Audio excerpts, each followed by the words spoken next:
भारत में अक्सर हम लोग इजराइल या अमेरिका के जासूसों द्वारा किए गए ऑपरेशन के बारे में सुन सुनकर रोमांचित होते रहते हैं, लेकिन मैं आपको भारत का एक ऐसा किस्सा सुनाऊंगा जिसे सुनकर आपको राह पर गर्व होगा। नमस्कार दोस्तों, मैं लोकेश कौशिक हिस्ट्री टॉक्स में आपका स्वागत करता हूं। 1970 में सितंबर या अक्टूबर का समय था।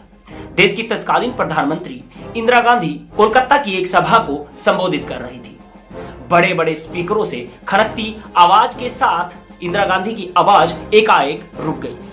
कारण था पैसेंजर विमान की आवाज, जिसने अगले कुछ मिनटों तक इंदिरा गांधी की आवाज को खामोश कर दिया था। इंदिरा गांधी के पीए थे कश्मीरी पंडित पीएन हाक्सर।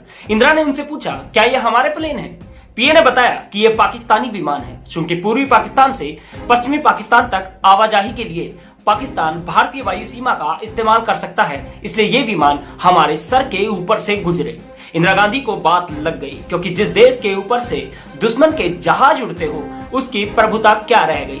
इंदिरा गांधी ने तत्कालीन रा के चीफ रामेश्वर नाथ काव से इस बारे में चर्चा की। क्या भारतीय सीमा में पाकिस्तानी एयरप्लेन का इस्तेमाल बंद हो सकता है? रामेश्वर नाथ काव ने कहा, हमें सिर्फ आपकी अनुमति चाहिए। इंदिरा गांधी ने तुरंत रामेश्वर नाथ काव को पूरी छूट दी। उस समय पूर्वी पाकिस्तान में मुक्ति वाहिनी बांग्लादेश बनवाने की खातिर संघर्ष कर रही थी, जिसमें बंगाली युवकों का नेतृत्व भारतीय सेना के अफसर कर रहे थे। उनसे तैयारियां मुखर करने का आदेश दिया गया। अब रिसर्च एनालिसिस विंग के एक जासूस आर.के. यादव, जो उस समय 21 या 22 वर्ष के थे, ने श्रीनगर के एक कॉलेज में एडमिशन लिया। वहां पर उन्होंने दो कुरैशी भाइयों हाशिम और अशरफ के साथ मित्रता की। उस समय वे दोनों 16-17 साल के थे। यादव ने उन्हें अपने भरोसे में लिया और दोनों, जो कि पहले ही कश्मीर को भारत से आजाद कराने का सपना देखते थे, यादव के साथ घुल मिल गए। हाशिम कुरैशी ने आर.के. यादव को बताया कि वो 1969 में जब अपनी बहन से मिलने पाकिस्तान में गया तो वहां उसे J&K लिबरेशन फ्रंट का अध्यक्ष मकबूल भट्ट मिला, जिसने उसे विमान अपहरण करने को कहा था। यादव ने उसे कहा कि विमान लूटने के लिए तुम्हें हथियार की जरूरत पड़ेगी, इसलिए यादव ने उसे एक नकली पिस्तौल और लकड़ी का बना एक नकली ग्रेनेड, जिस पर पेंट किया गया था, मुहैया करवाया। दरअसल हाशिम को बीएसएफ ने पहले ही पकड़ लिया था जब वो पाकिस्तान से वापस आ रहा था, और बीएसएफ ने उसके बारे में पूरी खबर रात तक पहुंचाई और फिर ये सब प्लान तय हुआ। 30 जनवरी 1971 को इंडियन एयरलाइंस का एक विमान, जिसका नाम गंगा था, श्रीनगर से उड़ने को तैयार हुआ। अब आगे जाने से पहले एक बेहद रोमांचक जानकारी आप लोगों को दे दूं।